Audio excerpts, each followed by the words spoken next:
Hello friends, welcome to my channel. তো আজকে আমি চলে এসেছি তীরমোহিনী শ্রী শ্রী বিকট কালী মাতা ঠাকুরানীর মন্দিরে। তো এখানে মেলা হয়ে গেছে কিছুদিন আগে। তো মেলার কিছু কিছু দোকান এখনও আছে। তো তোমরা দেখতে থাকো ভিডিওটা ইন্টারেস্টিং হতে চলেছে।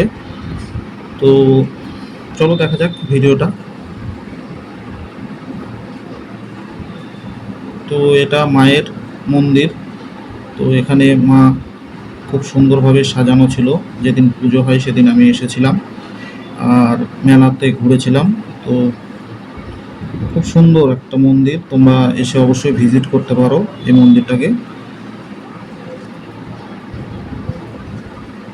আর মেলার ভিতরে আমরা এন্ট্রি করার সময় দেখলাম একটি পিকচারের দোকান, খুব সুন্দর। অনেক রকম পিকচার ছিল সেখানে, অনেক দেবদেবীর পিকচার, খুব সুন্দর পিকচারগুলো। তো এরপর আমরা যে মায়ের একটা দিঘি আছে, তো সেই দিঘিটা মায়ের মন্দিরের অংশই একটা। তো পাশে দেখতে পাচ্ছ তোমরা দিঘিটার ঘাট, এই পাশ দিয়ে বাঁ পাশ দিয়ে দিঘিটার ঘাট পড়ে। তো আমি সেখানেও গেছিলাম। এই যে এটা হলো মায়ের দিঘির ঘাট। আর মায়ের মন্দিরের সামনে একটি তেঁতুল গাছ আছে, তোমরা দেখতেই পাচ্ছ। তো তোমরা কে কে এখানে এসেছো অবশ্যই কমেন্ট করে জানাবে। আর তেঁতুল গাছের মানে গোড়াটা খুব সুন্দর করে বাঁধানো, আর গোড়াতে লেখা আছে জয় মা পার্বতী শিব।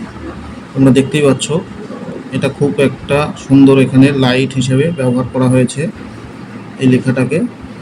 রাত্রেবেলা গেলে তোমরা দেখতে পাবে সেই লাইটটা জ্বলে।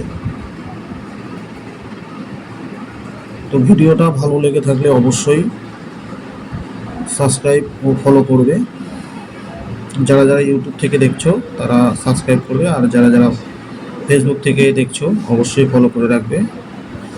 তো ভিডিওটার মাধ্যমে আমি তোমাদেরকে হয়তো সম্পূর্ণটা দেখাতে পারবো না, তোমরা না আসলে সত্যিই এখানে অদ্ভুত একটা মন্দির। তোমরা আসো, দেখো, সত্যি ভালো লাগবে।